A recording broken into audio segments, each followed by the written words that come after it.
go. That works. Ladies and gentlemen, sports fans everywhere, you are in the place to be. It is the On the Money Sports Lounge Theater section coming to you live. Mega powers of podcasting on another Wednesday night edition of On the Money Podcast with everything happening all at once. We have Thursday night football, tomorrow night Eagles versus the New York Football Giants. We are in the middle of win or go home in the playoffs with the NLDS, ALDS, the last day where it will be a full slate of baseball moving forward. They're going to skip. You know how it is, man. Every other day, they're going to give us a little morsel. Literally live reaction to what's going on right now. We've got the Brewers and the Cubs. We've got the Yankees taking on the Blue Jays in Game 4, trying to stay alive. So much happening, and I couldn't be happier to be here with you guys and with the greatest tag team partner of all time, none other than Oh Money. You know what, Tito Santana? I'm sick of you driving on my coattails. Strike Force is over. Strike Force.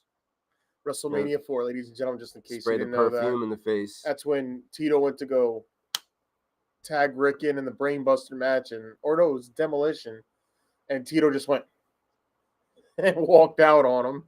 And of course, Gene Okerlund with how could you do that? Now wait just a minute. Gene Okerlund was a very confrontational. He didn't just interview you. He called you out on your shit. Yeah, he did. I like Mean Gene. Don't you touch me. I got lawyers. That's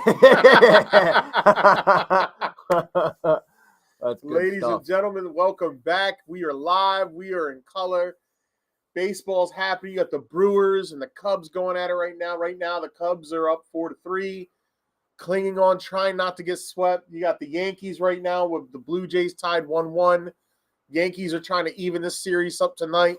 Yes, sir. Take it back to Toronto. Meanwhile, I'm wearing my powder blue Titan two-tone color, but there's a hidden meaning behind it because I'm rocking powder blue for them powder blue Phillies, and no question about it, I'm ready to get hurt again. Listen, man, the top of the order just has to produce. Just forget about the 6 for 38. Forget about the Schwarber 0 for 22. You bat first. You're in LA. You got to go out there. You got to set the tone, and you got to give Aaron Nola run support because Lord knows he needs like what 8 runs. He's about to do out there right now. It would be nice. It would be a hell of a comeback to win 3 straight. Not saying this team's not capable of it, but I've seen this same song and dance for the last 3 years, and it's the same thing. It's great starting pitching, hitting can't hit, and bullpen cracks. That's what the recipe's been the last 3 seasons. This year you have the hidden wrinkle of blaming the fans, which I felt was just... Get Castellanos the hell out of here. That's one of those things that is just unforgivable, bro. I've been talking about it to all my Phillies fans who are Sorry friends. to hear that, Chris. I send my condolences out to you, man. Sorry to hear about that. Oh, I'm sorry, man. Our condolences go out to the family, bro. What up, Rob? Hope you're spending time with the loved ones, Rob, man. don't forget that photo. I need that Photoshop photo, bro. I got something planned for that. Rob, what's going on, Rose? Double play ball by Vladdy to take out Stanton, to take out Jazz. That was a good heads-up play. Yeah. He caught it with the slow part right here. I know that shit probably hurt.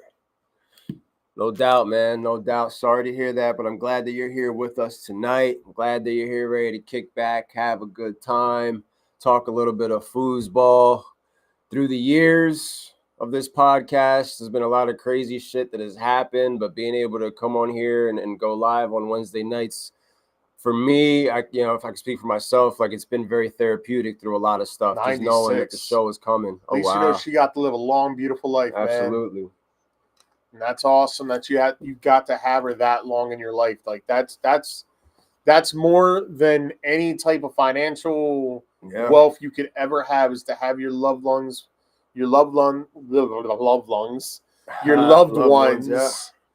as long as you can, as long Time, as bro. you're around, and that's just awesome. Time man. is what it's all about, and we must value time because it is ever so freaking Fantastic precious. play at second base by the Cubs. And that was a great play. That was a great play right there. And they needed that right now. It's the top of the ninth over there. So, this is for them in Chicago. Oh, they won the game. Oh, That's it's it. over? That's game. Yeah. That's over. All 4-3 Cubs. Cubs live to fight another day. They get one more game in Chicago. They won in front of their Chicago faithful. They're holding up the W's out there. And they live to fight another day. Not sure whether that game will be tomorrow or Friday, but we should be seeing an update on that soon enough. It's an amazing time of year. October is the absolute best. The intensity of, playoff baseball, getting out of the sloppy fantasy September. Team, the Jets record's so bad. Oh, there's the good, there's the bad, and there's the ugly. I got an 0-5 team. I've got a 5-0 team. And then in between that, you've got 4-1s, 2-3s, a 1-4. It's all over the map. But you cannot give up. In the words of Harvey Dent before he went crazy, you can't give in. You can't give up because you got to think to yourself, there's a lot of casuals out there that play fantasy football, and once they go 2-3, they're like, chalk it up. And you have to be able to take advantage of that. So do not give up. You can get into the playoffs with a 500 record. I've seen it. I know a guy, he's using Chat GPT right now. As he's 3-2. He's using Chat GPT. That man made the playoffs with a 6-8 record. Anything is possible. Do not give up. Continue to set your lineups. And speaking of lineups, one of the biggest stories of this coming week, yes, unfortunately, it is another injury, as Omarion Hampton of the Los Angeles Chargers was placed on IR, and now you have the waiver wire darlings, Hassan Haskins, Kamani Vidal. That's right. The exact same scenario that we lived through last week, we're living through it again, except it ain't Michael Carter and DeMercado, who we will get to eventually because, wow, Cardinals. Wow. But this week's waiver wire, once again, based on injuries, based on new faces and new places, Bengals trading for Joe Flacco with their rivals, the Cleveland Browns. That's not up there. I got to start saving these. People are posting the percentages from last year and I think it was like 8.7% teams made it with an 0-5 record. So you're telling me there's a chance? Yeah, 8% chance out of 92. I mean, it's rough, bro. I'm 1-4 in DOA with the highest scoring points in the league. No one scored more points than me. I have scored 1,012 points. Nothing matters. Points against me is 1,035. And it doesn't matter. So it's not like I'm getting blown out. Like this past week, I lost by 4. Last week, I lost by 2. Mocks don't matter. This is disgusting. Ordering your little fantasy magazines if Malik don't Neighbors matter. Doesn't get hurt, I guarantee you, I'd have won 2 weeks ago, and I probably would have won this week. Drafting in the first round don't matter. All right, first round picks don't matter. Nothing matters, and nothing is going to save you. It's all about survival of the fittest. Yo, Rob! Survive. Yes. Oh, I just saw it. Yes. That's great. That one will be posted at some point for sure. That's great. I'm sorry, I y'all don't don't know. know. What you were talking about. That's awesome. I do this on my own without telling him. Mega insider. So that was an honest reaction, and he just popped. Only 3 people know about this. That's crazy. The person who asked for it, the person who made it. That's incredible. But look at his face. I can't wait for them to see it. Yeah, look at this. So confident, so ready to go. He's so ready to go. Oh, yeah. Oscar's done. Oscar's done. Rob.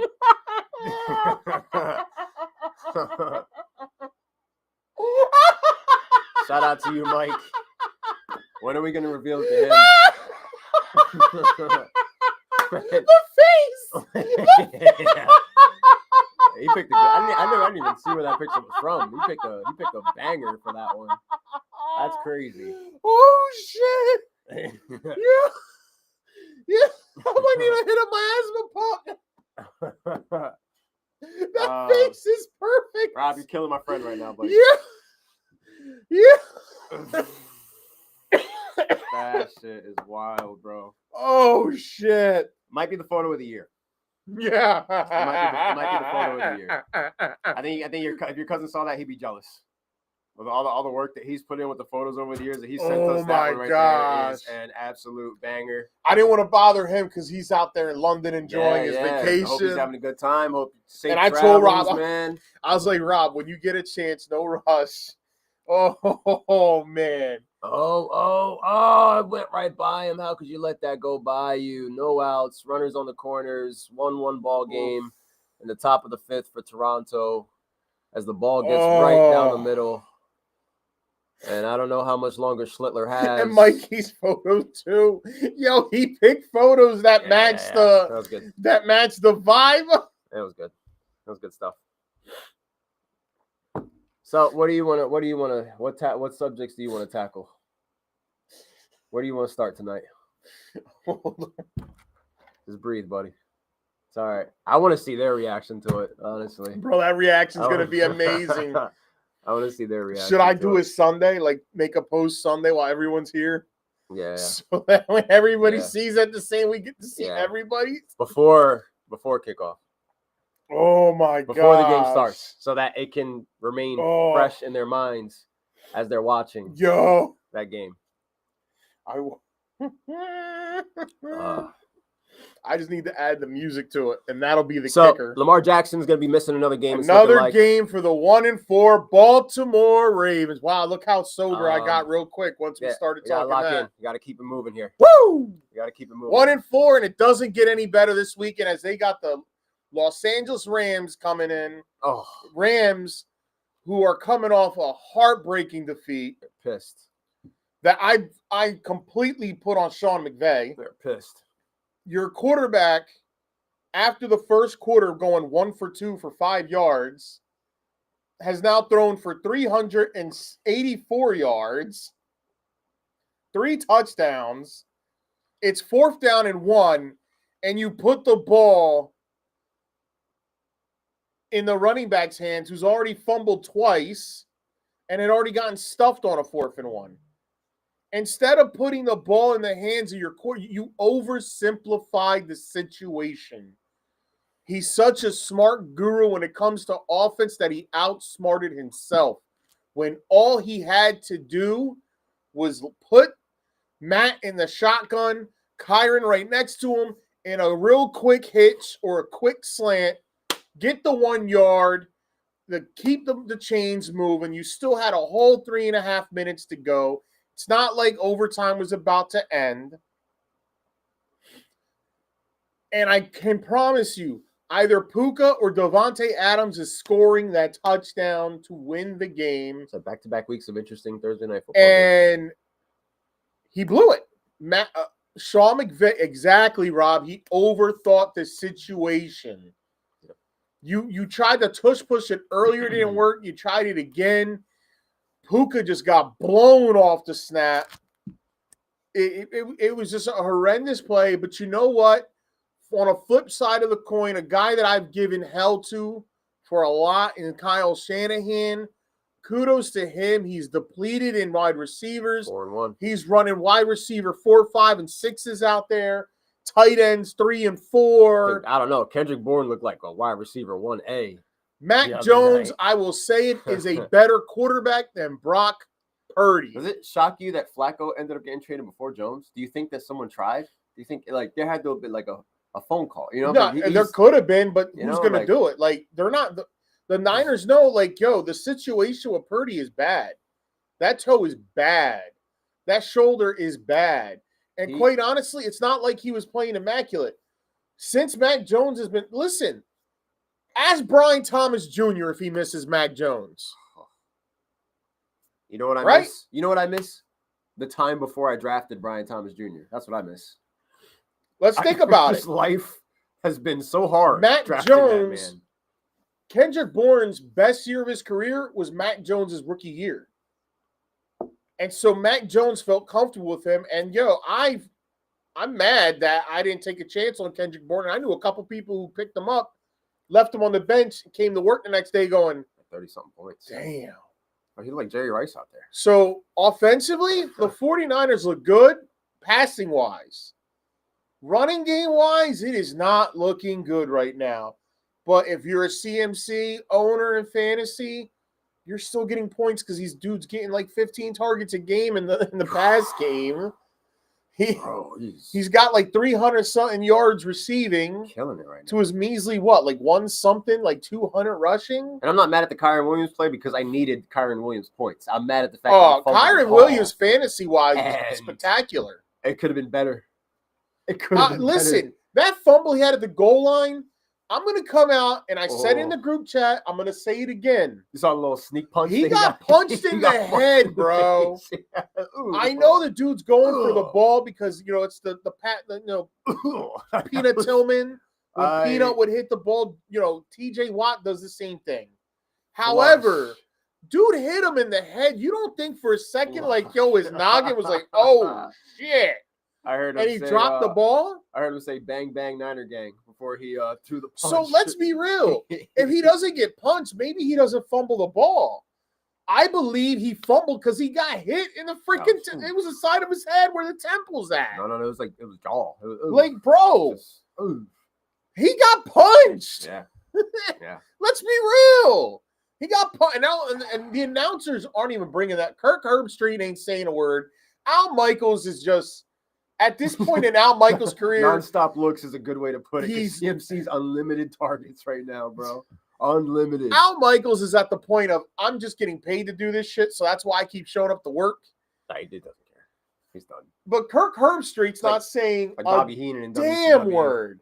Yeah. He was like, Kirk Herbstreit's just like, wow, look at him punching for the ball. Bro, y'all ignored the fact he hit him in the head. Man, that was a great replay. I didn't catch it right away, dude. I seen it immediately. Dude got punched. And you see his helmet go like this. Because on Facebook now, you're getting every single highlight slowed down in every single game. So I appreciate, shout out to the camera that was right in front of Kyron for that. And you just see him just straight up get snuffed, bro. And he drops the ball. I was like, I was mad at Kyron. I was like, how could you? And then I saw what happened. I was like, oh. I mean, right? You weren't expecting to get punched, I'm pretty sure. So not the way we expected that game to play out, man. We came on this podcast and we I said start your Rams, and you know what? We were right on that. Oh yeah. Rams players went off. Puka's going crazy every single week. So he's the wide receiver one right now. I'm watching Stafford passing the ball, and I'm just smiling the entire time, like. It seems that there's more value in redraft. There's more value in those guys you got in the second round than there was in the guys that you got in the first round. Oh, yeah. Puka is outscoring. I've gotten Jamar more Chase from Puka than Jamar Chase. It's not close. Jamar Chase has had 2 good games because of bonuses. Take the bonuses out, just a normal game. I would still be out there trying to buy Jamar Chase right now, though, because I think his situation just got a little bit better. And the referees were pretty bad this weekend. Strike them out. Let's go. Bottom of the fifth. I'll be with you on that. I think the referees have been pretty bad. This weekend may have been their worst weekend. Well, there's still 13 more weeks, right? Yeah. There's still 13 more weeks, so don't count them out yet. Yeah. Don't count them out yet. What do you think was the worst call of the week? Oof. You think I say the Eagles game? No. We haven't talked about them yet.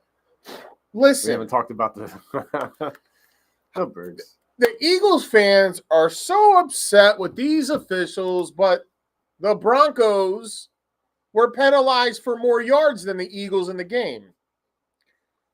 They're so mad that the Dallas Goedert near the end didn't get a flag. How about when Cortland Sutton was getting mugged on the sideline, the ref had his flag out, but put it back in his pocket. Oh. I didn't hear anybody complaining about that. The beauty of Instead of being mad at the officials, be mad at your defense that gave up 18 unanswered points in the fourth quarter.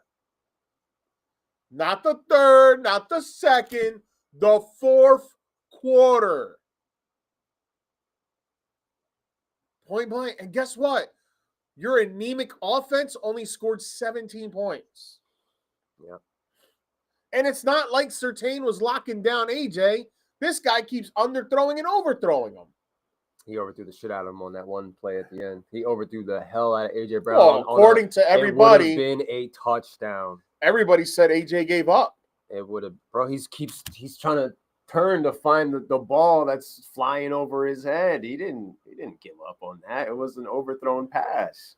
And then AJ Brown plays defense on Devontae Smith to end the game on a catch that Devontae Smith could have potentially made because there was absolutely no Denver Broncos that were in the way of that. Crazy. The Broncos were looking at like, oh shit.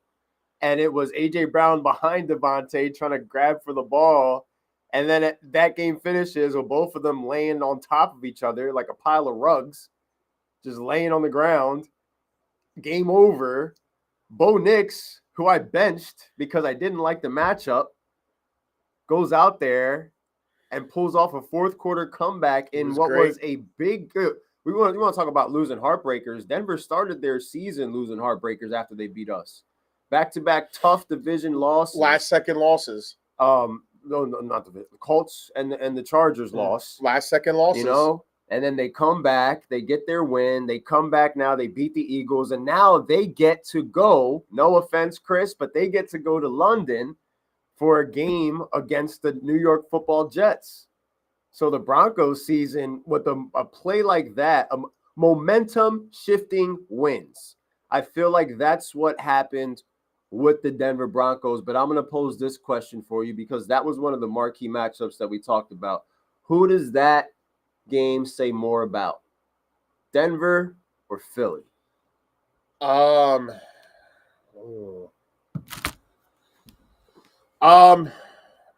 Grit, tenacity, no surrender.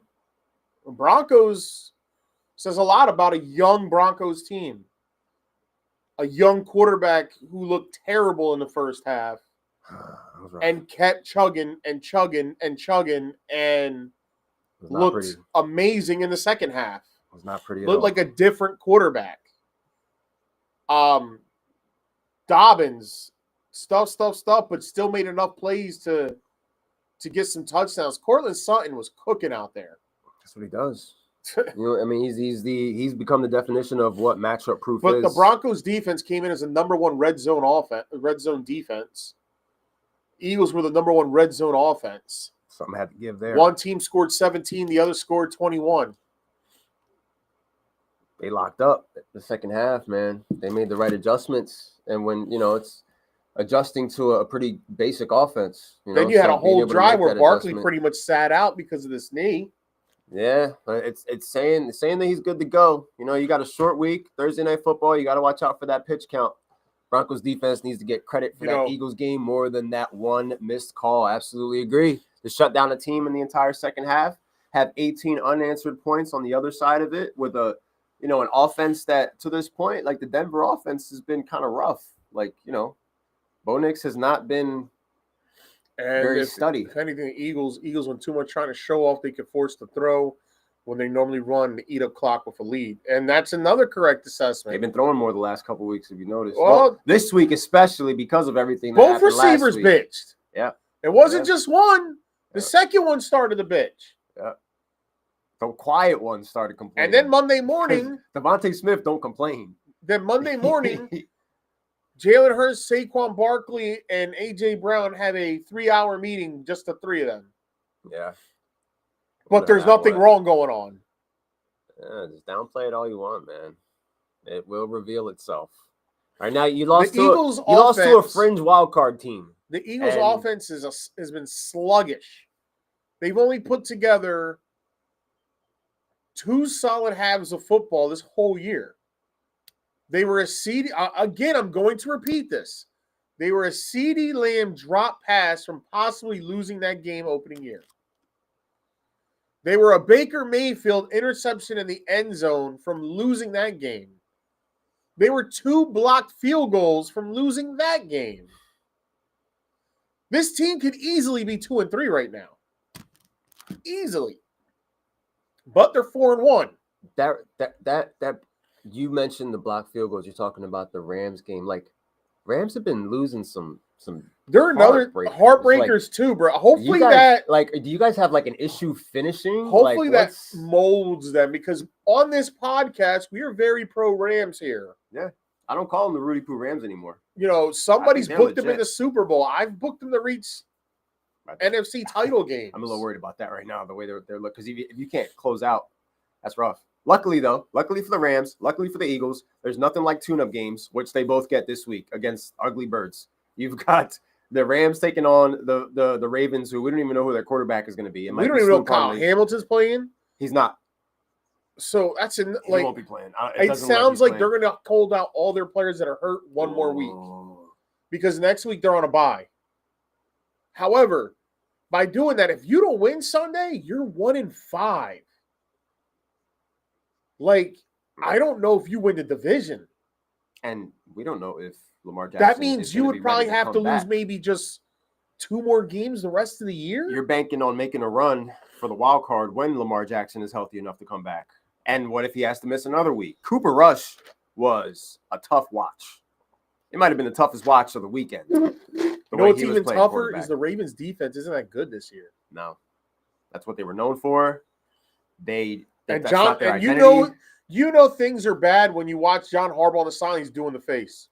That's the first time the Texans ever beat them in Baltimore. Ever. That's the first time the Houston Texans since 2002 when they got into the league. That was C.J. Stroud's best game as a passer. Oh, yeah. Since the talk with Caleb Williams at the end of the game. It was killing me to see him throw touchdown passes to Xavier Hutchinson and Jalen Noel, dog. It's like, where's Nico Collins? What are we doing out here? Oh, what about last week? Woody Marks went crazy, and what happened to Woody Marks? Thanks a lot, Nick. What happened to Woody Marks? Great job scoring that touchdown Chris. This week when I needed you to do it 2 weeks ago. Woody Marks mania was running wild. He was crazy. Top 5 waiver ad, top 5 running back of the week. Start your studs. I started him. This is his time to take over the backfield. He went in my flex spot because DK was off this week. So I put him in the spot. Did he get 3 points? Yeah. Meanwhile, I'm looking at my bench, and Bill Krosky's going off. You know what's worse than that? But now Bill's in the starting lineup. The Texans whooped ass, and your fantasy player that's a part of that offense only gets 3 points. It's like, why can't you get my guy in the action here? What are we doing? What am I missing, bro? Nick Chubb is like, it's like he never broke his leg. He never snapped his leg in half. He's out there taking the rookie's job, taking his lunch money. That was a great game by him. He's been solid. He's been a Raven killer his whole career, though. Maybe that's also the game plan. He's always had good games against the Ravens, even when he was a Brown. Just running them over, bro. So that was crazy. The Ravens have a lot of issues, and the bye can't come soon enough for next week. Hopefully they get healthy. They can figure this out. But if they lose to the Rams 1-5, you're dangerously. They're playing a dangerous game. They're still favored to win the division, which I think is wild. But that's the odds makers. Let them do that. We've got 1 quarter of the season in the books only. It's been a wild, ugly, crazy quarter. I don't ever think I've ever seen a one. Maybe they're the team to do it. A team that's 1-5, maybe if they lose 1-5 and win their division still. That's a hell of a turnaround. Does Lamar Jackson come back after this week?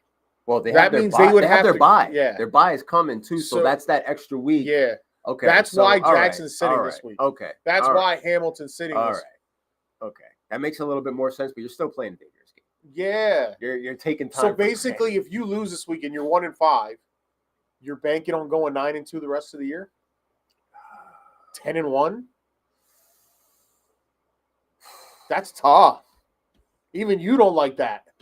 Bro, it's the NFL, and look what we've seen so far. You can't just count something switch as a win. Yeah, like it's like I look at the Cleveland Browns, and I'm like, yo, if you guys had just kept Jameis Winston, I think you guys are a 3-2 team right now. Wow. I don't think, Flacco went from one bad offensive line to another terrible offensive line. He did. And yes, he's going to get the ball out to Chase. He's going to throw those deep bombs because that's what Joe Flacco is. He is. But is the offensive line going to give Joe Flacco the how time long to can he stay upright? That old man's going to get hit. He's going to get hit. Maybe at least with Browning was able to run around and not get hurt as bad. Man, he's out. He doesn't. It sounds like he's not happy. Browning doesn't seem like he's happy with the decision because they, a day after trading for Flacco, named him the starter for the game. It ain't that long of a trip from Cleveland to Cincinnati apparently because it's enough time for Flacco to not only get in there but say, hey, you're going to be our starting quarterback against the Green Bay Packers. So Flacco is playing the Packers twice this year. He played them once as a Cleveland Brown, and he will be playing them once again as a Cincinnati Bengal. I was looking at Twitter when it went down, and, they're making fun of it. And one guy goes, don't tell me Flacco's going to beat my team twice in one season. And the thing is, like, okay, we can be quick to say, oh, the Packers are going to rout them, but, like, are they? Or are they going to play down to their competition? Because that's the pattern that I've noticed with them. Well, the difference with this team, though, the Bengals defense sucks. So, right. But the Browns aren't good. The Browns defense was good. They were knocking them on what happened. They were able to control the ball a little bit with some run clock situations with Quinshon Judkins. This time around, is Chase Brown going to be able to do that?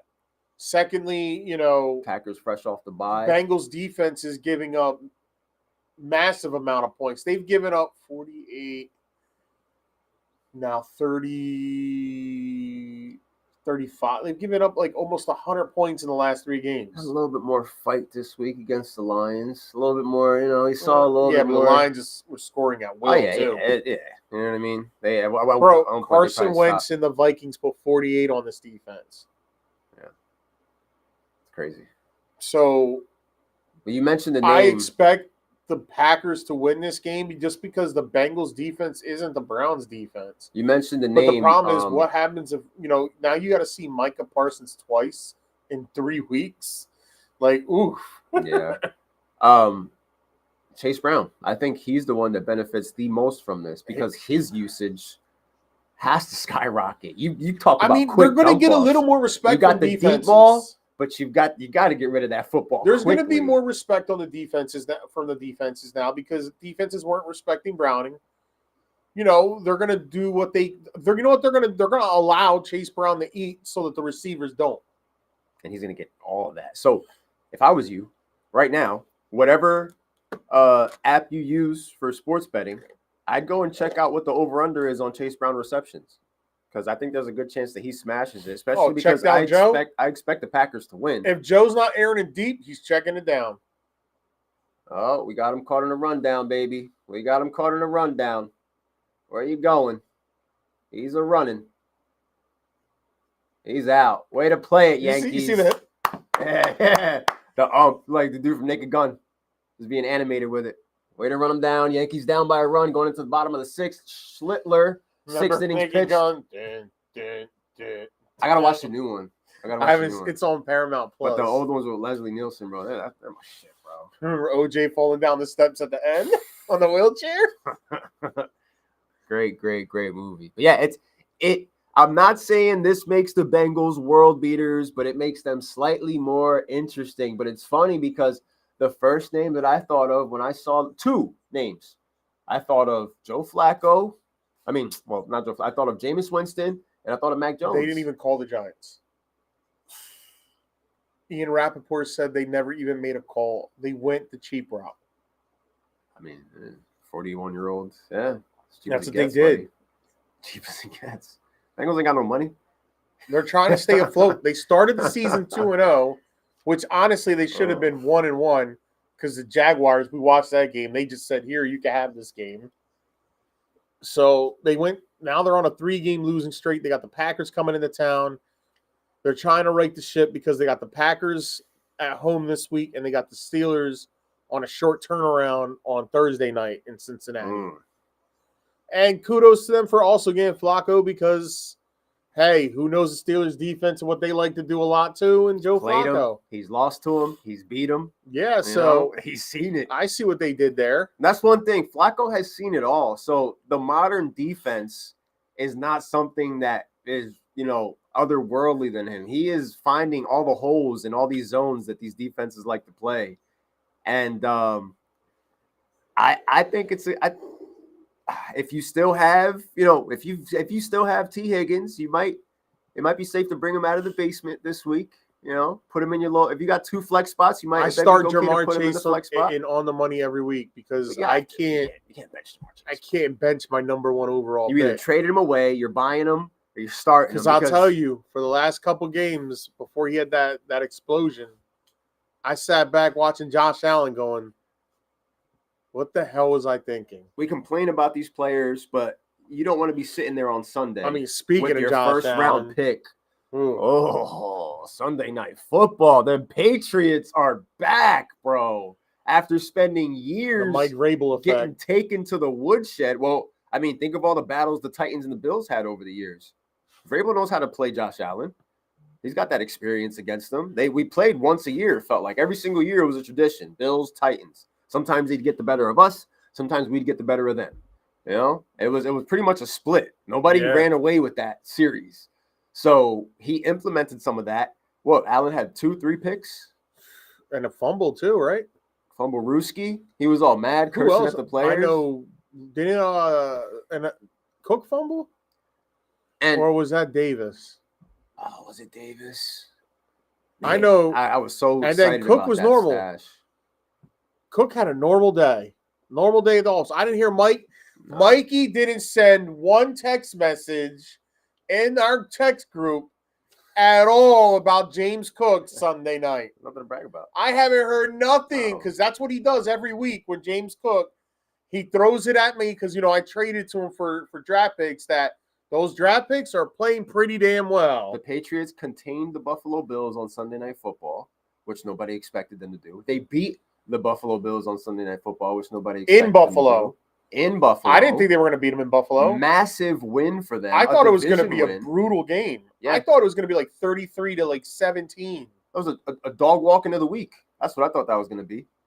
But no, at 23-20. Drake May, you got to see him on national television, and you got to find out. Oh, he may have only had a limited amount of starts in college, but you found out why he was drafted so high because the potential and the talent is there. The kid can sling that rock. He makes good decisions. I know he didn't throw touchdown passes, but he damn near had 300 yards. Mikey was so mad about Ramondre Stevenson. Oh, yeah. Because he wants Henderson. You write that letter yet, Mike? Bad. Ramondre Stevenson, 13 rushing yards, 2 touchdowns. Didn't even matter. And what's great is I play Mikey in sick picks, and he's starting Henderson. I'm starting Ramondre. So they said that the backup. Didn't they just sign somebody to their practice squad for running back? Patriots? Yeah. Well, because they lost Antonio Gibson. Yeah. With the ACL, that sucks. Somebody another man down. Somebody said Gibson's out for the game, but we're still not getting Trayvon. I don't remember who it was that they signed, but if the person they signed gets on the field before Travion Henderson, we need to have a conversation. Wild. We need to what's going on with Henderson? Does he not understand the ways? Is Vrabel too much for him, or what's happening here? You heard Vrabel a couple weeks ago. 5 out of 10 means you're failing. Yeah, I was saying that to Diggs, and then Diggs was out there and balls. Makes a huge catch at the end of that ball. He had a 100-yard game, didn't he? And puts them in position for the game winner. So he responded well to that. Yes, he did. I was so happy with my pickup of Stephon Diggs. And their schedule is not brutal at all these next 6 weeks. No, they have the Saints this week. That's why I meant to save that so that we could go over that when we started to talk when about. I went live on Sunday morning, I did Joey Styles it on Sunday morning, and I talked about how, hey, this Patriots defense, Bills is going to be a tough start. Lo and behold, Patriots defense, if you had the balls to start them, they got you some points. But now after that game, they have a nice little run of teams that are, I was trying to pick them up wherever I could. I already had them in Dynasty. I didn't let them go. But Who picked them up in On the Money? Because I know I dropped them. I don't know. I didn't. My number one ad in On the Money Sports was Hassan Haskins. I'm dabbling with taking my chance on what they've got going on. The Patriots defense again. Did you? Yep. Oh, there it is. Oh, I was just sitting there the whole time. Look at that. We got trades going down in Noli's league right now.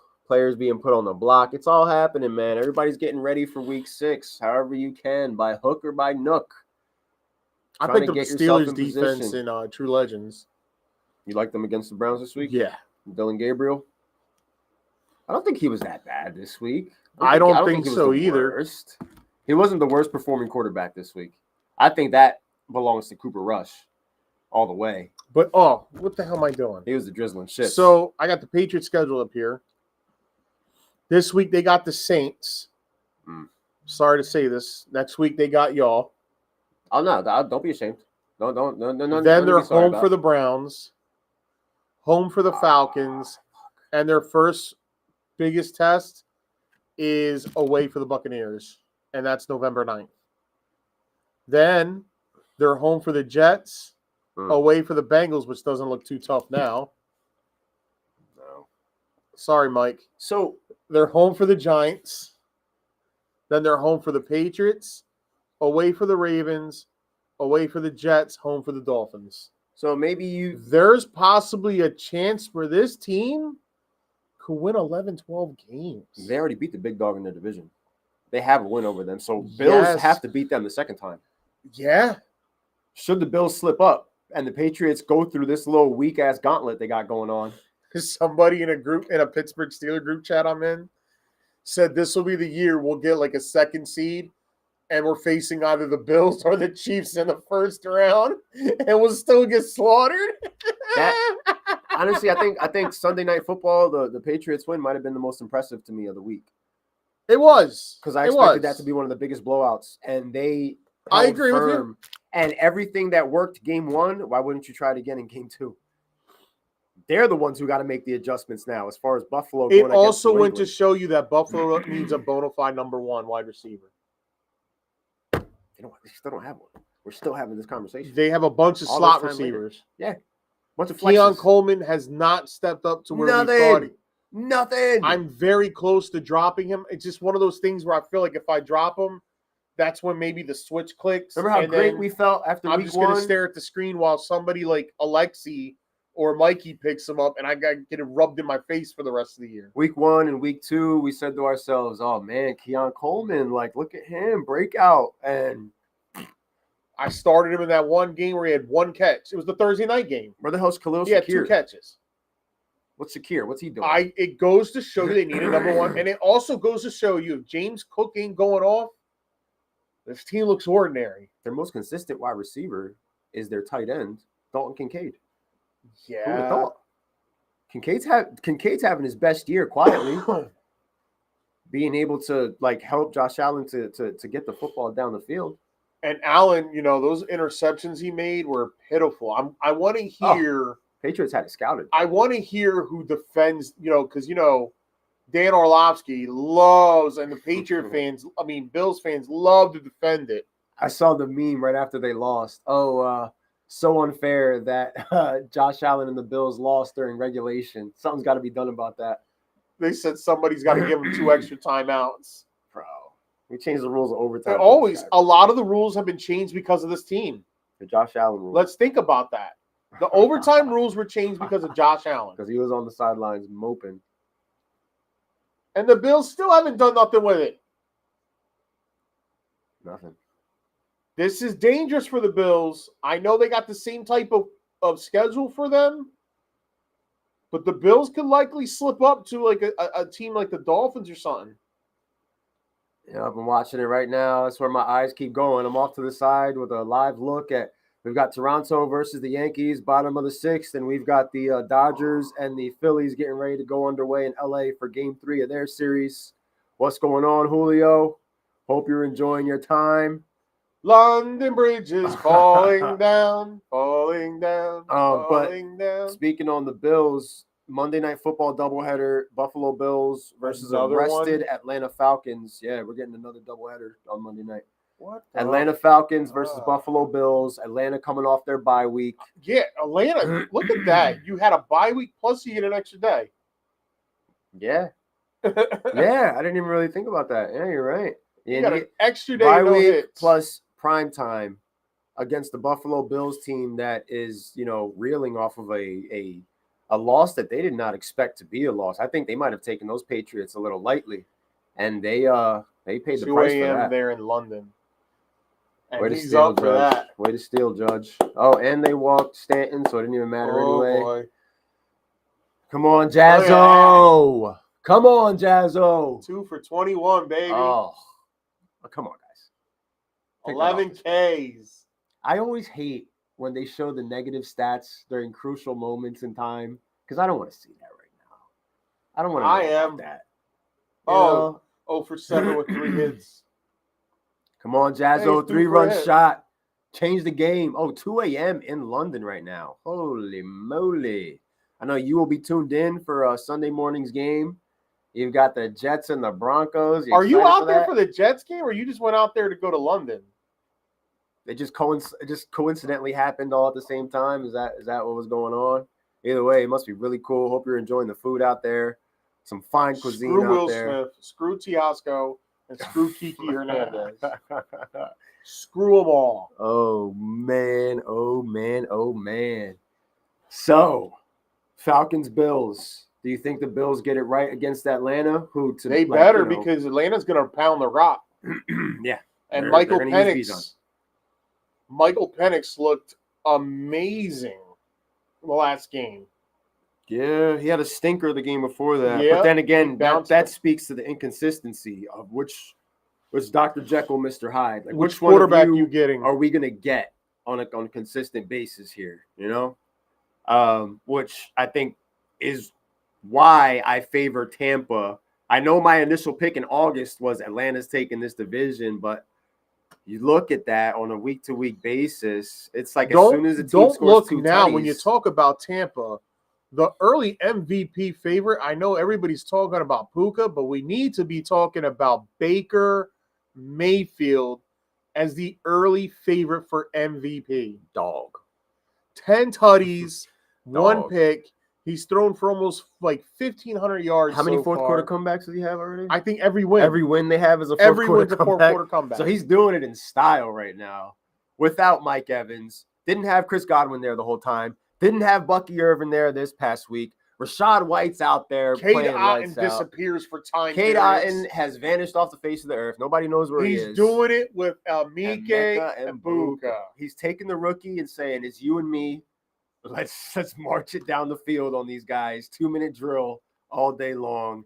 For Bucky Irving owners, it's not looking good for this week as far as Bucky and him. I don't think he practiced today. We're probably going to be getting more Rashad White. If you picked up Rashad White, that doesn't look like it's a bad thing because Rashad White is out there running hard.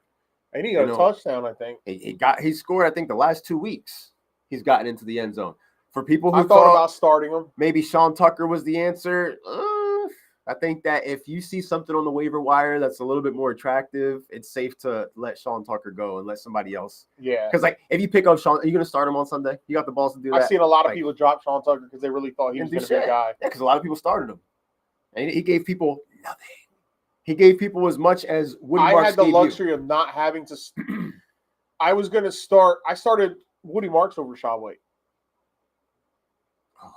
Luckily, I didn't have to worry about that at On the Money Sports because my quarterbacks balled out. My one running back was all right. My wide receivers bailed me out in Puka and Chase. Dak and Matt bailed me out. Tight end Chikakonko did absolutely nothing. I like you, benched my boy Bill Krosky-Merritt this past week. 22 points. And he's on. Listen, he got the call now. With Jaden Daniels back. Hampton on the IR. And with Jaden Daniels back, Krosky-Merritt is the guy. He is the guy. I am firing him up. Luckily, I won the matchup that I was in without Bill Krosky-Merritt because I have Puka in that same league. So Puka just, hides all the flaws. But he was running roughshod all over the Chargers, who I want to talk about right now because I want to pose another question to you. Are the Chargers charging? What's going on after the 3-0 start? After the loss to the Giants. But they had him for the game against the G-Men. Yeah, that was. He was there. I knew that was going to happen. He was there. I knew it was going to happen. I felt that was going to happen last week. I called it perfectly. Herbert's not playing well. I did not think they were going to lose to Washington. I thought they would win this game. It's nice to see Ladd McConkey going if you're a Ladd owner. Is that what we need? But I Garbage also, time to see me him and get Javi going? were talking today about it. Like, it also looks like he's forcing Keenan Allen the ball. Quentin Johnson, had some bad drops. That's a good thing because we saw most of the Giants-Chargers game together, and then I saw a good portion of Washington versus LA at home watching Red Zone, and nothing seems like it looks like everything's getting harder for the offense, like forced plays, trying to force the ball. You just lost Najee Harris, who was supposed to be the original starter, but he was playing with fireworks. Now you just lost the guy who was coming on the last couple weeks. He was just balling out. About to be his moment. It's crazy, bro. It's eerily similar to Trey Benson. This was going to be the moment. It's all yours. Their run game's going to struggle. Hassan Haskins, if he was this great running back, he'd have been doing it already. I'm willing to take a stab at it this week. Vidal's had chances before in the past, and he just did nothing with it. So it's going back on the arm of Justin Herbert, and it's going to be interesting to see how Harbaugh dictates what he does with him. Harbaugh wants to run the rock. But this is an opportunity, and it sucks because this was an opportunity these last 2 weeks. Had they just took care of business and won both games, they would have really put a cushion behind them and the Chiefs, especially after the Chiefs dropped to the Kitty Cats Monday night. Oh, hey, Chris Jones. Oh, another one. This week was just... Chris Jones had the nerve to call it a fluke play. Bitch, you just stood there and watched the whole time. This was a week for the dogs. Chris Jones has What a catch! McMahon. Chris Jones has been getting dogged. Oh, that was terrible. He deactivated social media. He deactivated his social media because he was catching so much heat, scratching his balls while the defense watches Trevor Lawrence fall, get up, run, fall into the end zone, touchdown. Jaguars win. Duval is now sitting at 4-1 right now. They should be 5-0 had they not blew that game against the Bengals. Think about that. I wanted to pick them to win the South, but I couldn't bring myself to do it. I went with Houston. Look what the Colts did. They benched everybody. They were beating the Raiders so badly. Jones, Genty, Pittman, Warren were on the sidelines relaxing. If they just left them in a little bit longer, bro. If you just there we left go. Them in a little bit longer. Swinging first pitch. Woo! Trey Turner likes to swing, bro. Trey Turner will swing at nothing. He's reckless abandon. Blooper dropped in by Toronto as they get another on base. 2-1 game, top of the 7th here. 1 out. I hate these stupid little wiggles and well, you got the Dodgers shaking their hips. They do some weird thing. A little bunt action. They didn't learn from the last bunt, and they start off. Oh my God, that must have pissed so many people off right there. Getting flashbacks. Oh, Philly's got a lot of nerve, bro. Philly's got a lot of nerve pulling that stunt to start this game, an elimination game of the NLDS right now with the bunt. That was a troll job. Oscar, it's gonna be all right. You got 9 innings, buddy. You got 9 innings. Don't do that to yourself. Like we're in the shit together right now. We're fighting for our lives. We've got 9 outs left. Oh, that's 0 for 23 for Schwarber. Jesus Christ. Yeah, he's been the shits, man. Tonight's one of those nights with everything going on. Yes, we are previewing and reviewing everything that went down in the NFL, but we are also giving you our full perspective live watch along of both playoff games, Yankees or Phillies, who has a better chance to come back. I'll give the edge to the team that won a game, which is the Yankees. I'll give the Oscar just you're done. So we did have a double shot. We were watching both games, and Oscar has just removed the Philadelphia Phillies from the TV, and now it's just the Yankees and Toronto and me. You know who the Phillies are now? The 76ers. winning regular season games. Oh, Jazz, what are you doing, buddy? We just missed one right there. This is not good. Dominating some regular season games. Not good. Get to the playoffs, and you're a deer in headlights. Yeah. Joel Embiid has more heart than some of these guys. Ugh. Gotta show heart, man. It's the only way to survive. We showed it last night. We're gonna have to, by the looks of it, we're gonna have to show it again because bunting with no outs was the equivalent of Ben Simmons not dunking the ball against Atlanta.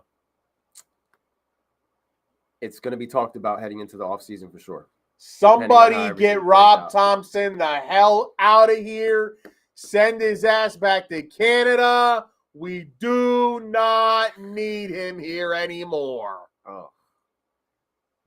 You think he's done after this year? You think they pull the trigger? If they don't pull the trigger, I'm not watching next year. Man. We know Cassie's gone. With his actions and words. He's out of here. Ridiculous. Get him out of here. The kitty cats, bro.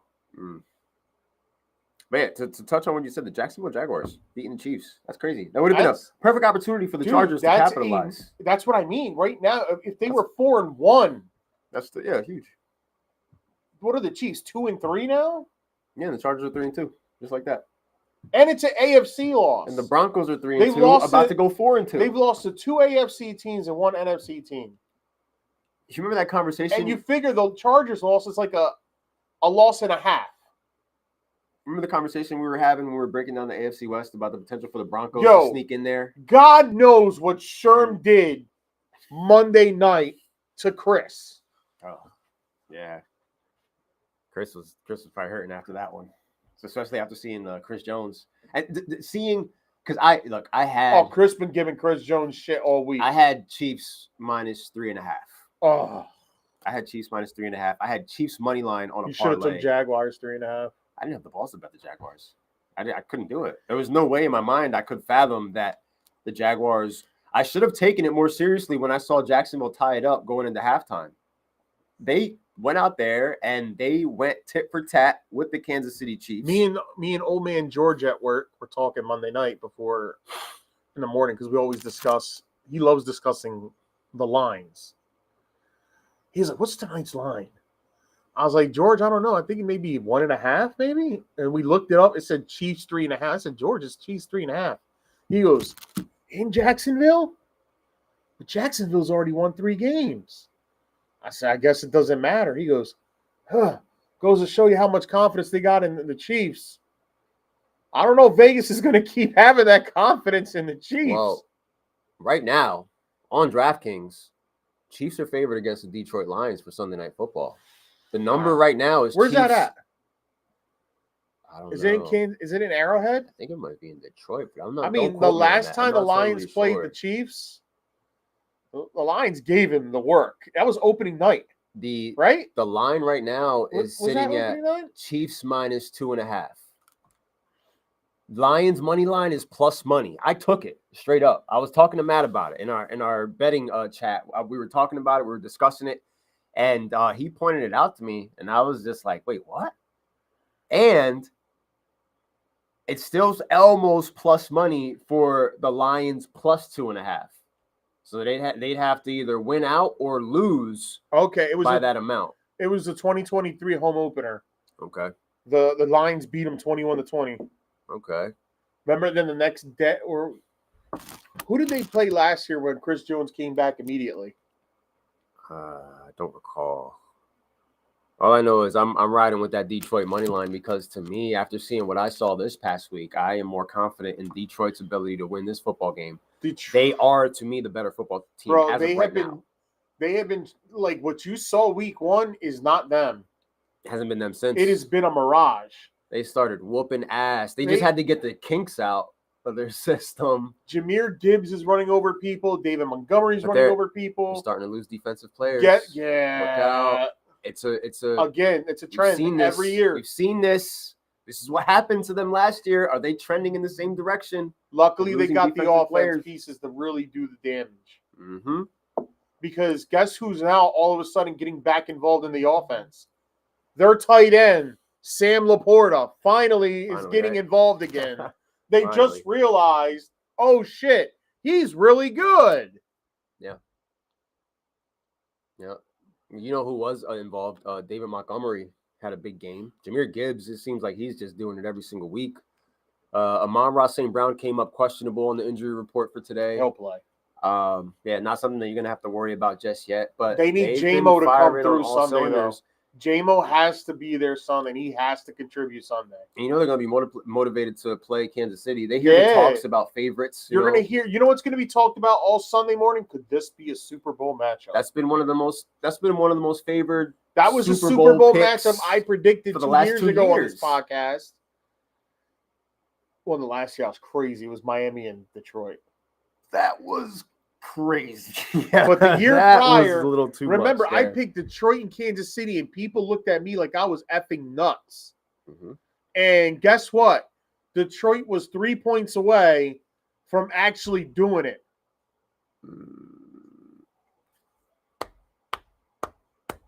Oh, now all that shit means nothing. All you got to do is get it out. Yeah, way to strike them out, baby.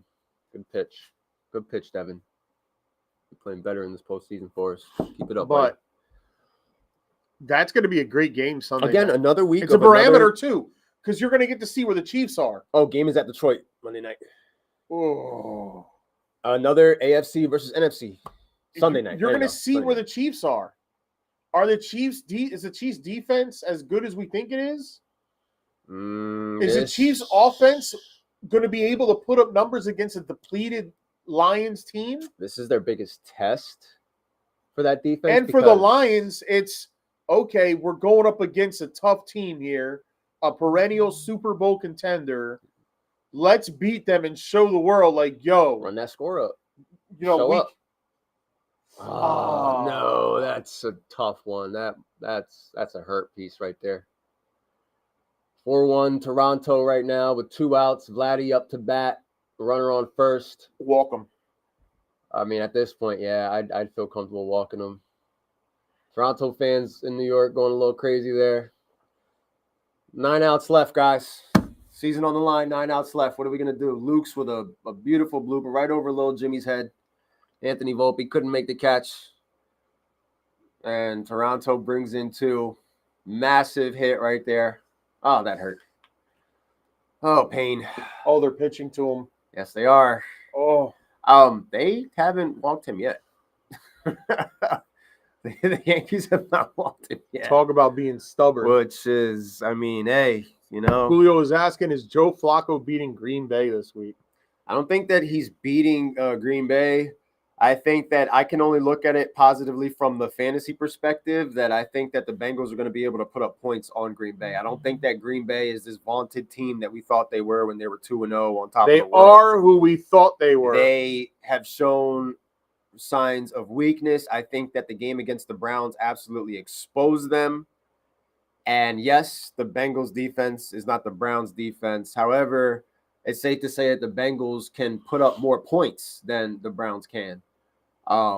So I think it should be a fun matchup. This is a good Josh Jacobs game for anybody who has Josh Jacobs out there for Green Bay. You fire him up with confidence and you expect a good game because Lord knows you can't trust which wide receiver is going to end up getting the ball for Green Bay. Most likely Tucker Kraft. Can the Bengals keep old man Joe upright? That's the big question. Or is he going to be getting put on his ass? And how many of those hits is he going to take before we see Jake Browning back out there? No question about it. That's really the again. No question about it. I am ready to get hurt again. All Phillies fans right now. Got Kamani Vidal for $30 on waivers. The next highest bid was $5. Oh man, that's a lot of fab money. I think Matthew dropped like 65 on Haskins. He paid double that. He bought Haskins and Kamani Vidal. Who? Matt in all these leagues. Matt loves to spend money, boy. He right now is the Mets of that league. He's just dropping bills on the hottest waiver ads of the week. And more power to him. He's trying to keep things alive because shit is rough for him over there right now. Lost a close one to me. He had Rico Dowdle, who we haven't talked about that yet. Rico Dowdle, 206 rushing yards, Chuba Hubbard's out went again this week, too. absolutely berserk. Do I think he's going to get 200 yards again? No, but he's going to get a good he amount. did run for 1,000 yards for the Dallas Cowboys last year. I think that he's going to get a good amount of rushing yards against a Dallas defense that is not good at stopping the run, and he's motivated to play Dallas. He was in Dallas, and he's going to go out there, and he's going to try to serve up some justice. And don't look now, Dallas Cowboy fans. You're 2-2-1. Interesting game. Can we get a win this weekend and get the 3-2-1? NFC versus NFC. We're looking at these two teams as potential in the hunt wild card teams that aren't going to win their division, but a win this week for either one of these teams goes a long way. Dallas either goes 3-2-1, or all of a sudden, these Carolina Panthers with Bryce Young are going on a little bit of a run here. You know? Oh, come on, Yankees. 9 outs left, guys. Season on the line. But I'm actually very interested in that game. I think that game, at first, you could say to yourself, it could be pretty ugly. But Panthers versus Cowboys has the potential for fantasy gold, because I guess I'd give the slight edge defensively to the Panthers, but I think the Cowboys are going to be able to put up points up on them.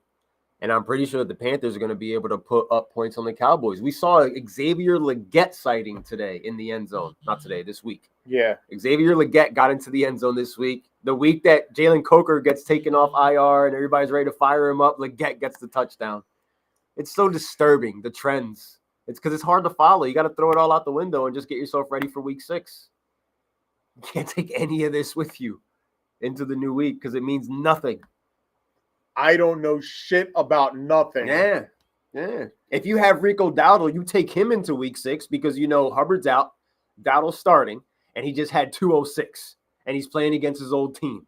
So I don't think he gets 206, but I think it's safe to say Rico could run for maybe he gets 115 and potentially 2 tutties. I don't know. Like, I'm putting Rico in an anytime touchdown. Mike D, checking in. You ready for Thursday Night Football, bub? It's going down. Eagles versus Giants. Here we go. Short week. I need you guys to come through for me on Sunday. I was frustrated. You already know that, though. We talked about it. We discussed it.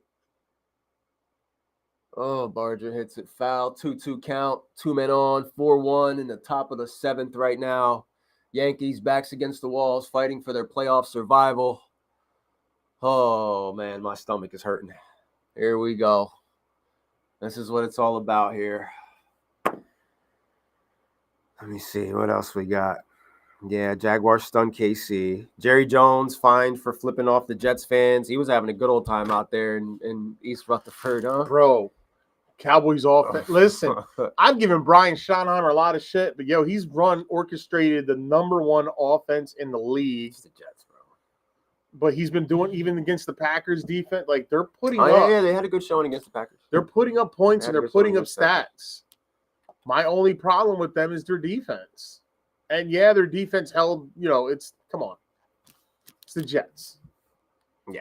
Garbage time, Justin Fields. Hey, Justin, you still happy you went to the Jets? Huh? Still like that? I mean, you got to be the guy, though, right? Is he the one costing them games? No. It ain't his fault. He's done some bad fumbles himself. Yeah, but he ain't the reason they're losing.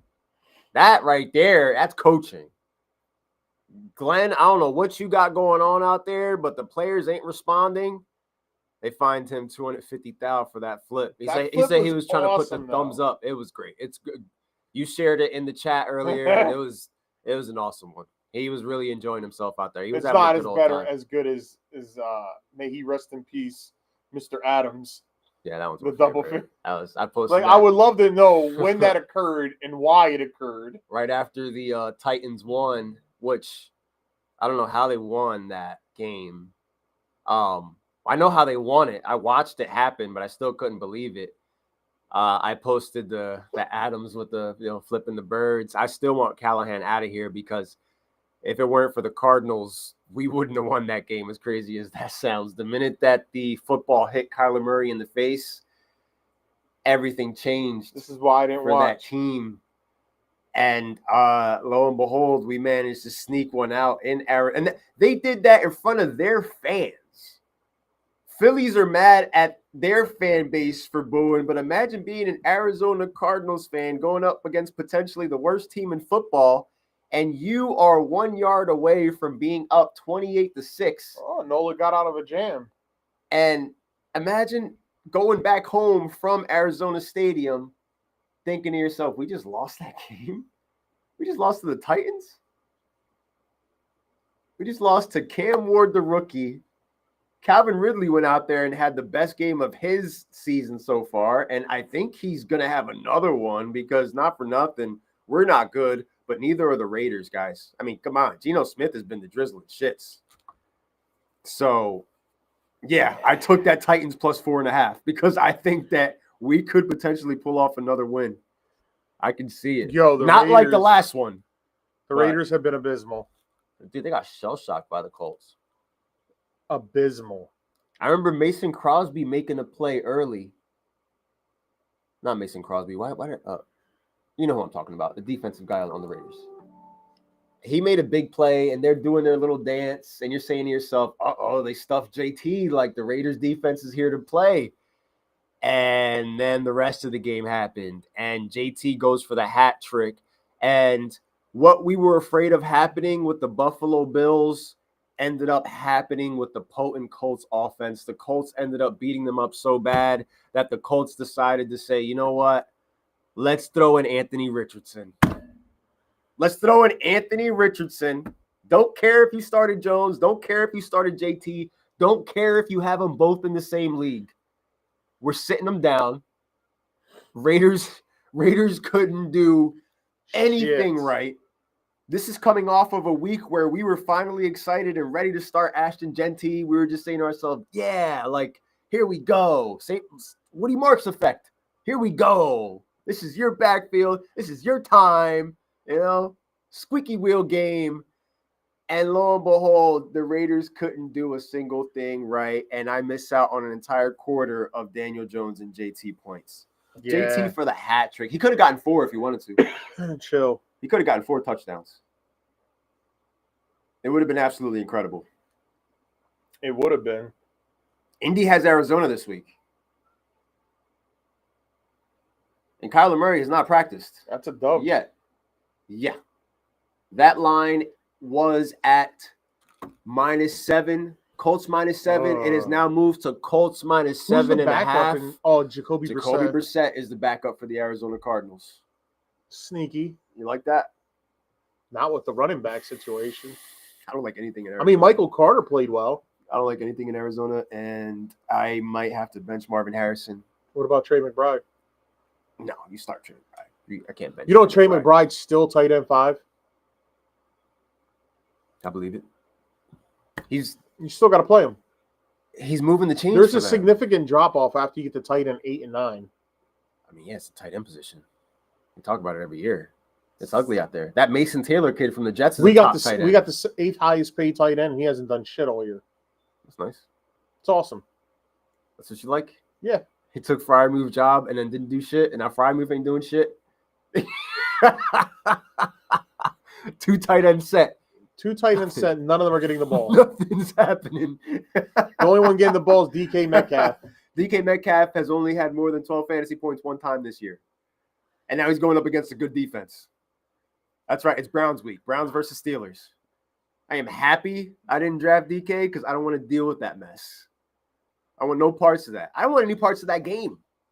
That's going to be a mud fest. This will be the first time you guys are ever in this house for Browns Steelers. Is it? Yes. You sure? And I thought about it, and I had to go back in time. Never watched the Browns with you? Never. So since I bought this home in 2022, the first Browns game was a Thursday night game. There's always something going on. Nobody was here because it's Thursday night. Yeah. Then it was the last game of the year, and I wasn't feeling good, so I didn't have the allowance because I didn't want to get nobody sick. The following year, Browns were a Monday night game, and then there was a Sunday game that they had, but I had to go to my niece's birthday. So then the following year, I went to the Browns home game. I went to the Steelers home last year. Time to rally, I Yanks. went to Come that. on. And the other Browns game, the snow game, was on a Thursday. Wow, you guys play them a lot on Thursdays. Yeah, normally a lot. So Sunday, 1 p.m. This will be the first time you guys are in Browns this versus crib. Steelers. Team you hate most, right? I hate them. Team you... I hate them. I hate them. I hate them. I hate them more than I hate the Ravens and the Bengals, and that's just because, remember, growing up in the AFC North, AFC Central. Growing up in the AFC Central, that was the team you hated. Original rivalry for you guys, and you brought it into the North together. That's why I hate Baltimore too, because they're the original Browns. Yeah. Just remember that. So the rookie Dylan Gabriel going up against the Steelers coming I've off never of a bye. respected the Bengals.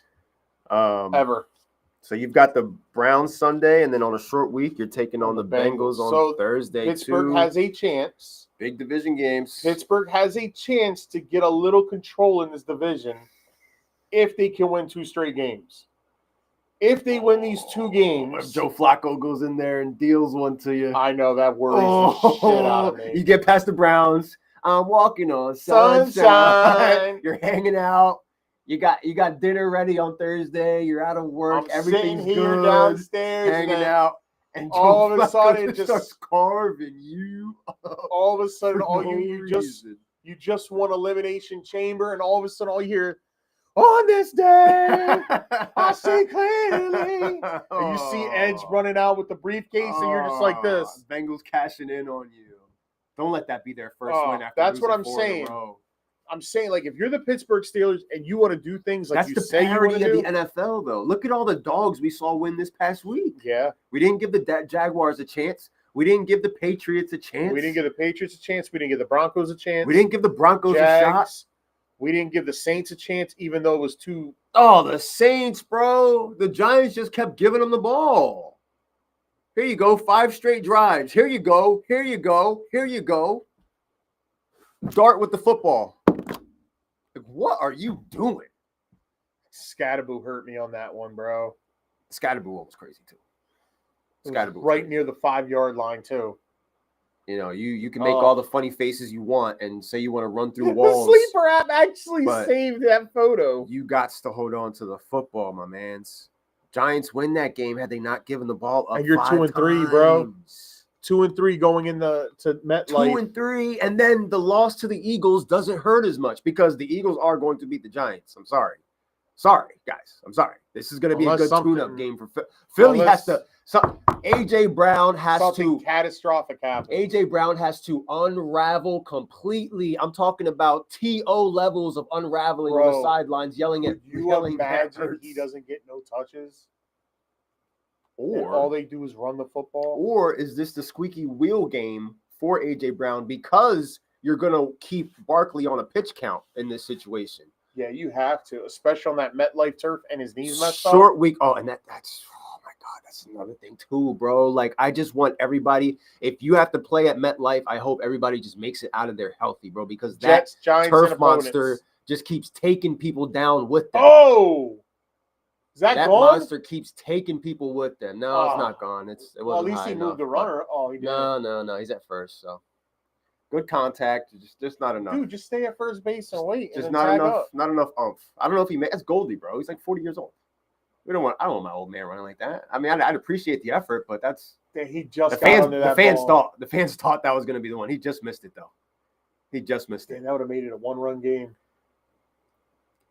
Let's look at the Blue Jays pitcher. Like, let's contemplate. I just got away with that one. The alternate universe where the Giants can pull it off, like. They need to protect the football, right? That'll be the biggest upset of the year Thursday night. You got a defense that can't stop the run or the Honest pass. to God, if the Giants find a way to win Thursday night, it will definitely make things a lot more interesting as far as this soap opera going on with the wide receiver. It would definitely, for the sake of chaos, I'd like to see that happen. You know? I'd like to see what that would be like post-game and everything that trickles from that afterwards. What would I do? I'm like a dog. If I ever caught a cat, what would I do? But realistically, after the showing against the Saints, it's like, oh. Yeah. I'm Had putting they my money on the won- Birds. Because, it looked like they were going to rout the Saints. Yeah, they were 14-3. great. I'm like, oh, and then the Rashid Shaheed 87-yard touchdown drop. He's back. He's back. The Mad Bomber, bro. We were waiting for that Shaheed game. We were waiting for that 80-plus yarder. And guess what? Everybody watched it happen while he was sitting on waivers. So this week I went and I picked up Rashid Shaheed, and I said to myself, I'm not dropping you again, just in case.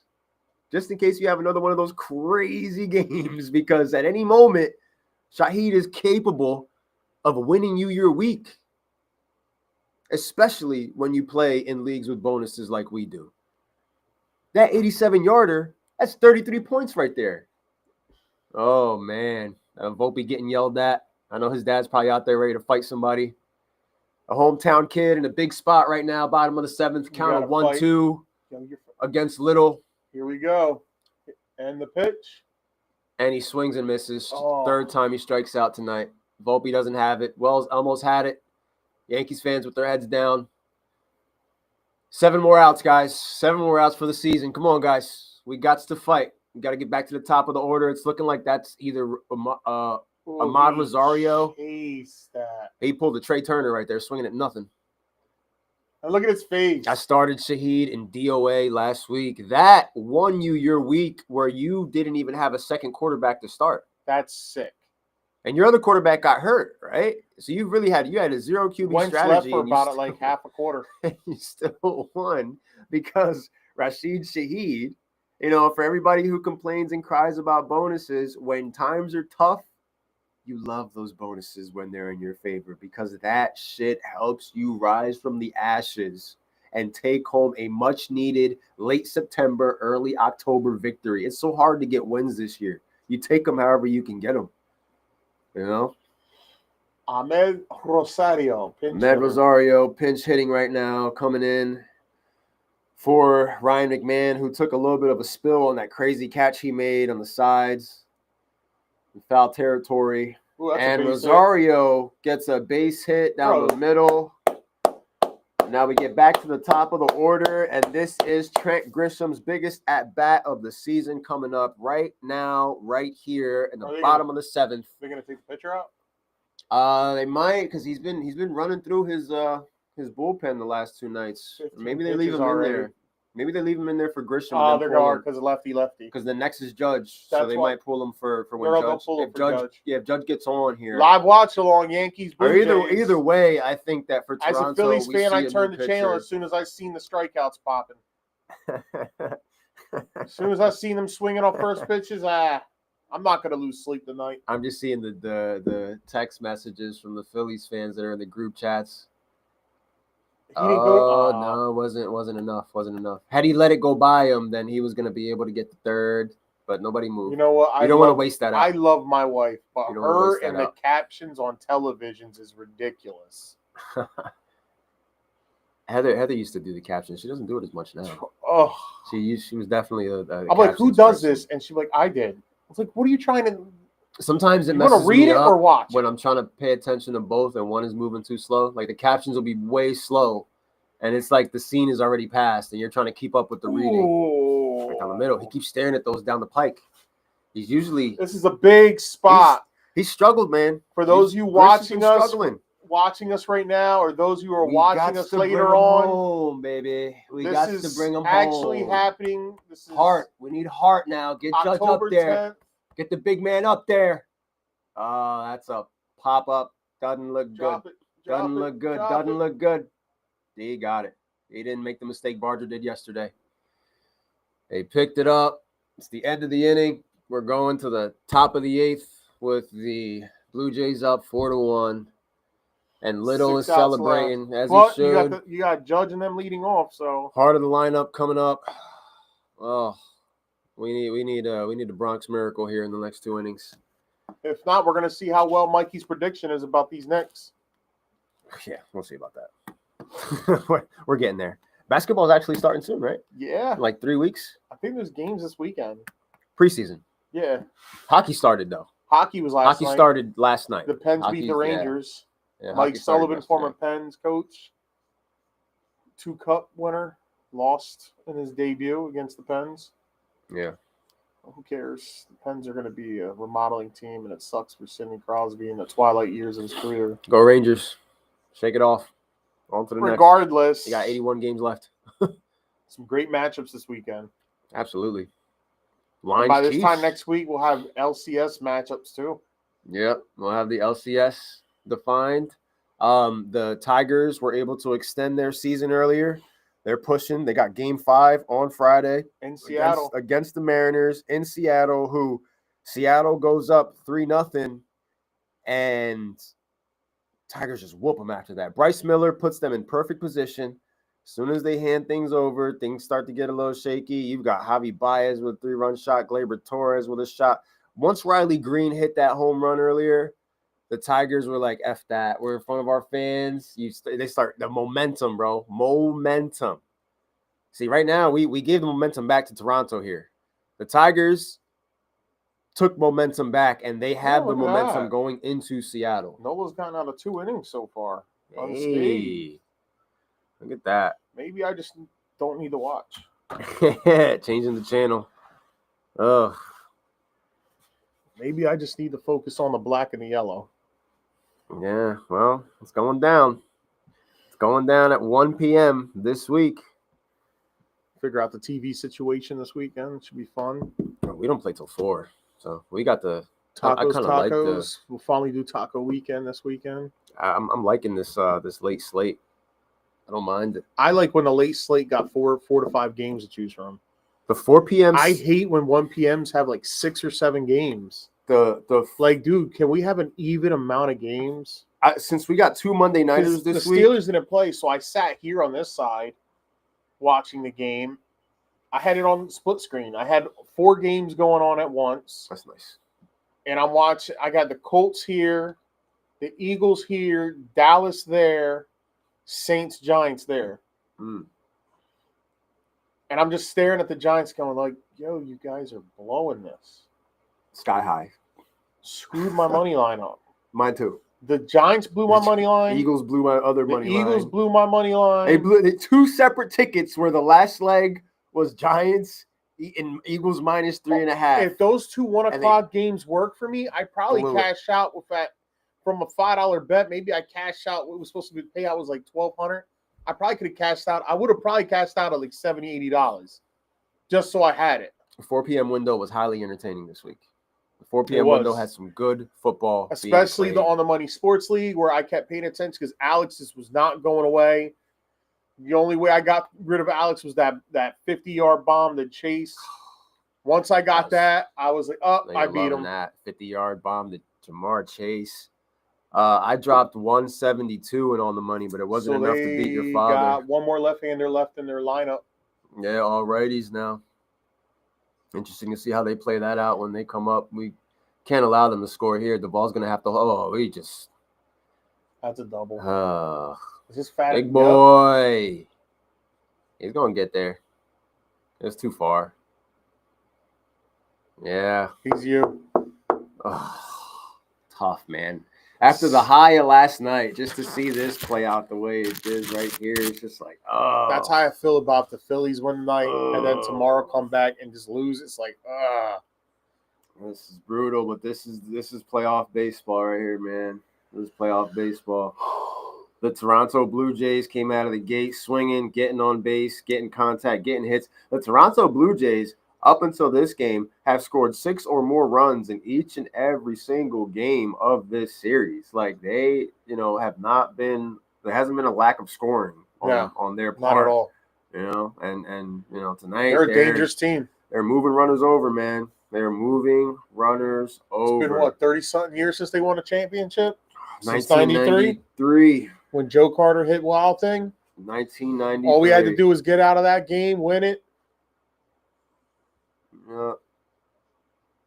And now, had the Phillies just won that game, they would have forced the Game 7. Yeah, lost the Game 6. And it would have been in Philly. Well, Toronto won back-to-back, right? Because they won 92. In 92. So they won there. They pulled the back-to-back in the early 90s. They beat the Braves in 92, and they beat the Phillies in 93. They beat both NL East teams. Seattle, after all those years, finally, right now, they're playing with their backs against the wall here. And they're 2-2. they're going against Scooble now. They got Oh. Scooble for Game 5 with everything on the line against a Detroit team that was hitting today. So A Detroit team that almost blew it. Don't take it for granted because it could all be over in a heartbeat. Ugh. I know all about it. Ugh. But yeah, Game 7. It's going to be bases loaded. Johan Rojas up the bat. Instead of the pinch hitting, we send Rojas who can't hit for shit. Oh, now he's an iron pig. Yeah. Just watching. And whatever the Phillies do, they better re-sign Harrison Bader. Yeah. What's going on, Sherm? Shit, Sherm. What's going on, brother? But yeah, man, it's gonna be a great slate of action. More good AFC versus NFC matchups. To tell you the truth. We are going to be going live on Sunday morning. We're going to be rehashing this conversation about Kamani Vidal and Hassan Haskins and what you're going to be doing. You know, because now it's a question of, one of the questions is going to be Hassan Haskins or Michael Carter. And Blue Jays score another one. It's 5-0. It's getting ugly out there, folks. We definitely are going to need a miracle here, but it's the feeling is glum at best. So Hassan Haskins or Michael Carter. Eagles Giants tomorrow. That's right. Broncos Jets 9:30 Sunday. Seahawks Jaguars is a big game. It is, and the Jaguars are favored in that game. It's Jaguars -1.5 right now. And Seattle is plus money. So just like I did with Detroit, I took Seattle straight up on the money line. Bro, I don't know before that how number changes. My DOA team just makes me sad because Kyron Williams, JSN, Baker Mayfield. Well, I'm going to be fully focused on my fantasy teams right now. Chargers, Dolphins. Chargers should get their win. Oh, it's a 1:00 game. Chargers, Dolphins. That's a fun in one. Miami. They got to go cross country like they had to do for the Giants. Can you imagine the Dolphins win that shit? Oh, shit. Rams, Ravens, Cardinals, Colts, Cowboys, Panthers, Pats, Saints, Browns, Steelers. Your 4:00 games, there's only 3. Titans, Raiders, 49ers, Bucks. Okay. Bengals, Packers. Okay, so it's 3 solid. Well, 2.5 solid. Lions, right? Chiefs Sunday night. Bills, Falcons at 7:15 Monday, and Bears, Commanders. Woo! Bill. You got to fire Bill up against the Bears defense. You know what they're allowing running backs to do out there? And an early peak for Week 7. Steelers, Bengals, Rams, Jags. This Monday Eagles, night. Vikings. Oh, my gosh. The Eagles are going to play Carson Wentz. This Monday night. This Monday night is where Bill Krosky-Merritt continues to go on his run. A league-winning run is about to go down. It started last week. It's going to continue. It's going to bleed into Monday Night Football, the doubleheader. Fire up Bill Krosky. Fire up Jaden Daniels. It don't even matter who the wide receivers are for the Commanders because they can win by just throwing it to anybody. Doesn't really make a difference. Oh. It's going to be good to be back in the lounge. So at 1 p.m. this week, we've got 7 games. The original photo. We've got 7 games on Monday night. On Sunday at 1. Yeah. 7 games. Okay. 3, 4 o'clocks, 8 o'clock, and then 2 Mondays. So. Oh yeah, and the Giants don't play. So the TVs are kind of just everybody just pick a game and just throw it on because the Giants are Thursday. We don't play till 4. You've got the main TV because it's 1 p.m. There's other games though. There's definitely interesting games. Absolutely. I'm not giving my on the money picks on here. I'm doing that for Sunday morning sick picks when me and Mike D sit down and rehash all this shit all over again. And we ask ourselves those hard-hitting questions as far as what we are going to do. Haskins or Michael Carter? I don't know about that, bro. Especially if we hear word that Kyler Murray doesn't play. Now what are you going to do? Or does Jacoby Brissett get the ball down the field?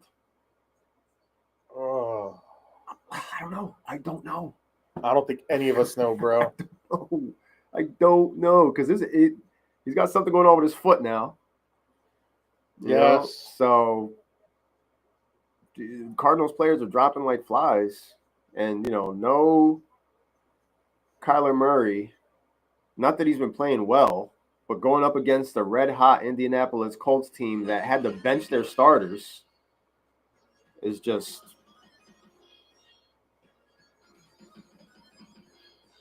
you got to add that. You got to make the picture like a video and then add that. I'm going to drop it. Right before I'm going to drop it as the banner. Drop it on the TikTok. I'm going to drop it in the banner in the forum. Yes. That's going to be amazing. That's going to be entertaining. Oh, Yankees are breaking my heart right now.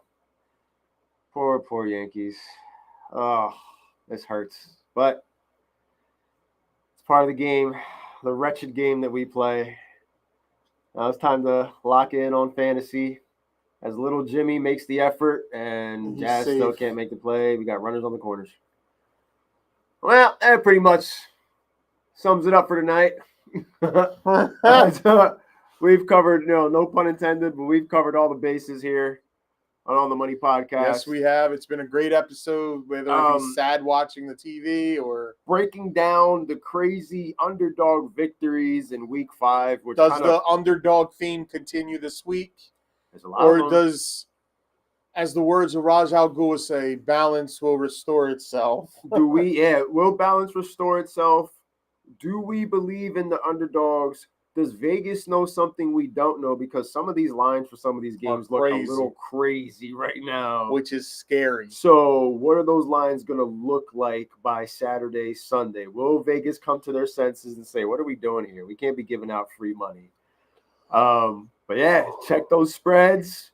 We'll discuss more props, lineups. Game day Sunday. Game day. Sick Pick Sunday morning live with Mike D and myself in the building, and maybe a cameo from this guy as we break it all down.